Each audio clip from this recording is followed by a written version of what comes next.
Hey, Minnie, I'm really glad you told me how you've been feeling. Moving to a new city can be exciting, but it can also feel lonely at first. So, what you're experiencing is completely normal. That said, if you want to build a social life, I think there are a few things you should start doing and a few things you should avoid. First, you should make a small effort to get out of the house regularly, even if you don't feel like it at the beginning. For example, you could join a gym, attend a local class, or participate in community events. These kinds of places make it much easier to meet people naturally and start casual conversations. You should also consider using social apps or meetup groups that focus on hobbies you already enjoy, such as hiking, cooking, volunteering, or book clubs.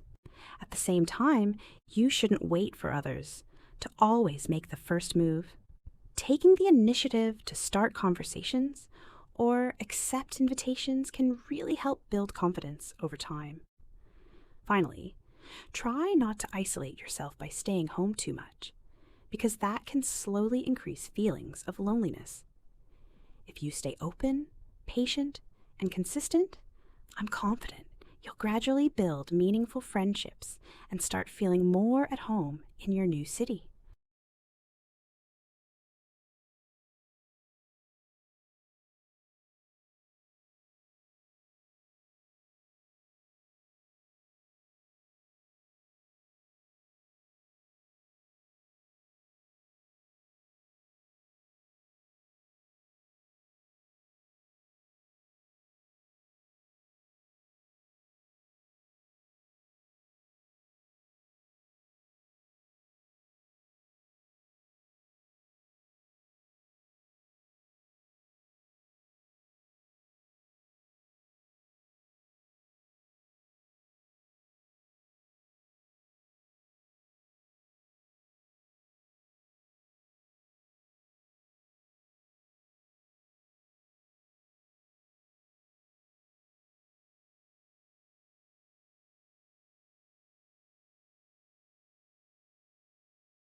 I'd like to talk about a time when I felt disappointed after receiving the results of an important exam. I had prepared for several weeks and was confident that I had done well. However, when the results were released, my score was much lower than I expected, which was very discouraging. At first, I felt frustrated and disappointed with myself because I believed my effort hadn't paid off. I took a day to process my emotions instead of reacting immediately. After that, I carefully reviewed my score report and identified the areas where I had lost marks. Next, I decided to take constructive action. I spoke with a mentor for feedback, adjusted my study strategy, and focused more on my weak areas. Although the experience was disappointing, it taught me the importance of reflection and improvement. In the end, it helped me perform much better the next time and become more resilient overall.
In this picture, it appears that a couple is standing at a self-checkout machine inside a busy grocery store. In the foreground, the man looks confused and slightly stressed as he is scratching his head and looking at the screen. The woman next to him seems frustrated as well and is gesturing with her hand, possibly questioning why the machine is not working. They have a shopping cart beside them that contains several groceries and a basket placed on the counter. It looks like the checkout process has been interrupted, maybe due to a scanning error or a payment issue. In the background, the store is quite lively. Other shoppers are walking around with carts, and a security guard appears to be monitoring the area. Overall, the scene shows a common but stressful situation many people experience while using self-checkout machines.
Most likely, what will happen next is that the couple will realize the self-checkout machine is not responding properly and decide to ask for help. The woman may wave to a nearby store employee or press the assistance button on the screen. Shortly after that, an attendant will probably come over to check the issue, such as a barcode that did not scan correctly or a payment error. If the problem takes longer than expected, they may start discussing whether it would be faster to go to a regular checkout instead. Eventually, the employee will likely fix the issue or manually enter the item, allowing the couple to complete the payment. After finishing, they will probably collect their groceries and leave the store feeling relieved, although a bit frustrated by the inconvenience and delay.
Hey, Mike, I understand why you prefer watching movies at home.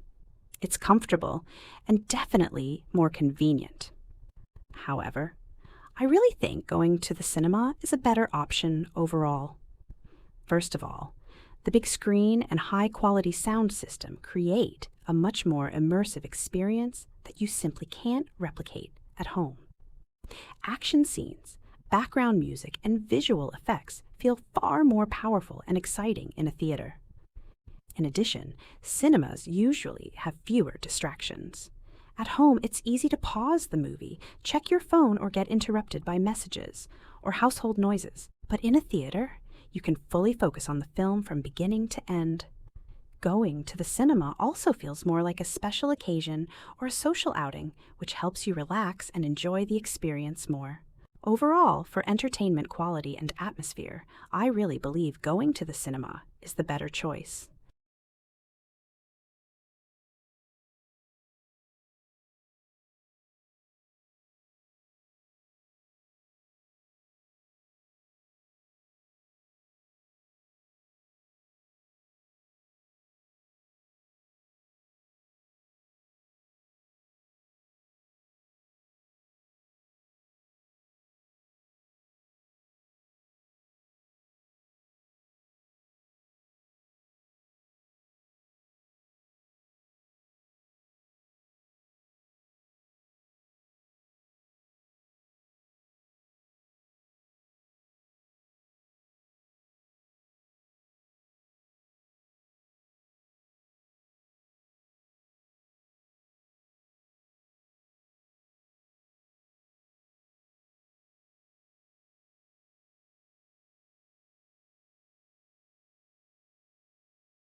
Hi, Mark.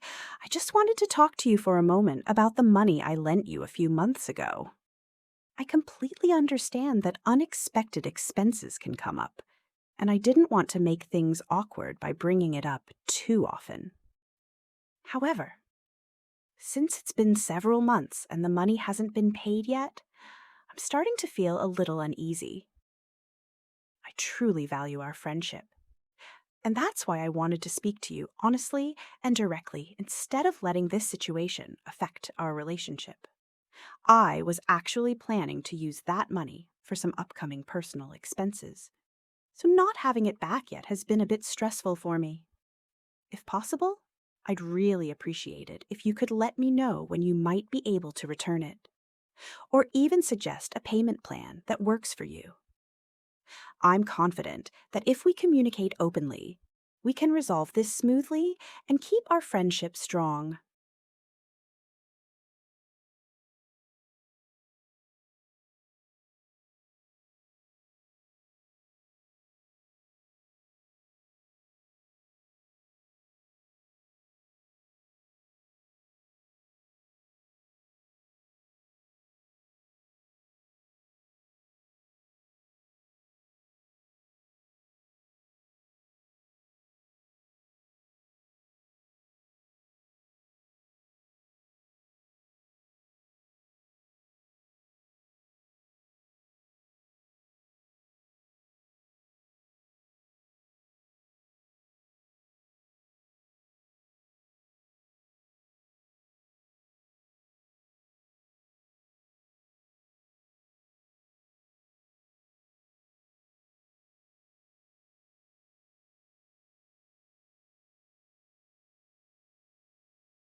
In my opinion, governments should limit the use of private cars in big cities. But this should be done in a balanced and practical way. Large cities often struggle with heavy traffic, air pollution, and noise, and private cars play a major role in these problems. By reducing car usage, cities can improve air quality, lower carbon emissions, and create a healthier environment for residents. Another important reason is traffic congestion. In many big cities, people spend hours stuck in traffic every day, which wastes time and increases stress. Limiting private cars and encouraging public transportation, cycling, and walking can make commuting more efficient and improve overall quality of life. It can also make cities safer for pedestrians and cyclists. However, I don't think private cars should be completely banned. Some people, such as seniors, families with young children, or individuals with disabilities, may genuinely need cars. Therefore, governments should first invest in reliable public transportation and provide alternatives before enforcing strict restrictions. Overall, with the right planning, limiting private car use can make big cities cleaner, calmer, and more livable.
Hi, Dad. I just wanted to tell you about something really unusual I'm seeing right now. I'm standing at a bus stop here, but instead of normal benches, the seats are actually swings hanging from the roof.